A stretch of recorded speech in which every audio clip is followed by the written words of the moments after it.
নমস্কার বন্ধুরা, আজ হচ্ছে রবিবার। আজ বিকেলে একটু আমরা ভাবলাম চলো কিছু বানানো যাক। তো কী বানানো যাক? তখন আমার ছেলে বলল যে মা মসুর পকোড়া বানাও। দেখো, তার জন্য আমি পেঁয়াজ কাটছি। আমার এটা খুবই প্রিয়, আমার হাজব্যান্ডেরও খুব প্রিয়, আমার ছেলেরও খুব প্রিয়।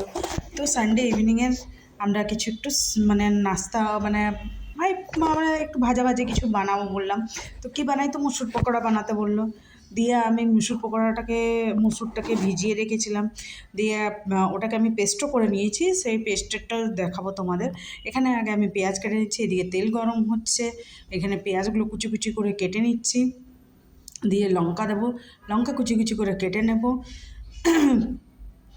দেখে নিচ্ছি এখানে আর জানো তো, সানডেটা মানে খুবই প্রিয় থাকে। সানডের দিন মানে একটু সুস্থিভাবে কাজ করি, সুস্থিভাবে উঠি ঘুম থেকে। সানডেটা মানে খুবই লাগে। তো এখানে আমি তো মা হচ্ছি, আমি তো গৃহিণী, হাউসওয়াইফও না এক্স্যাক্টলি, আমি ওয়ার্কিংও প্লাস হাউসওয়াইফ। হাউসেও আমার কাজ হয়, ওয়ার্কিংও করি আমি অ্যাজ আ অ্যাকাউন্টেন্ট। এই দেখো আমার মসুর হয়ে গেছে, পেস্ট হয়ে গেছে। এটাতে আমি পেঁয়াজ দিয়ে দিলাম, লঙ্কা দিয়ে দিলাম। এইবারে এটাতে আমি একটু লবণ দেবো, নুন দেবো। ঠিক আছে, তোমরা কে কী বলো আমি জানি না, আমি কিন্তু নুন বলি।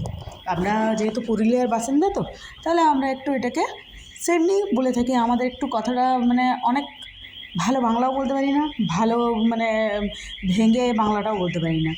এখানে একটু নুন দিয়ে দিলাম। এখানে তোমরা লাল লঙ্কা গুঁড়োও দিতে পারো, তারপরে আরও কিছু মশলা দিতে পারো, ম্যাগি মশলাও দিতে পারো, দিলে একটু টেস্ট হয়। কিন্তু তোমরা জানো তো আমার হাজব্যান্ড প্যারালাইসিস হয়েছে, তাহলে তাকে ভাজা তলা কমই দিতে হবে। তো তার জন্য যদি আমি একটাও বানাবো, তো সেরকম হিসাবে আমাকে বানাতে হবে যে যাতে মানে বেশি মানে রিচ না হয়। তো সেই জন্য আমরা ওইরকম বেশি রিচও খাই না, একটু সামান্য বিকেলের নাস্তা হিসাবে মানে টিফিন হিসাবে আমরা একটু বানালাম। আমি একটু বানালাম, এই যে তেলে ছেড়ে দিলাম। তেল দিয়ে ভেজে নিয়ে এটাকে গরম গরম আমরা খাবো, সার্ভ করবো উইথ চা। চা এখানে শুধু আমার জন্য বানাবো, দেখাবো চাটাও আসবে। আমার ছেলেও চা খায় না, আর আমার হাজব্যান্ডের বানা। এই আমার পকোড়াও হয়ে গেলো আমাদের গল্প হতে হতে। কি সুন্দর পকোড়াগুলো কালার এসছে না?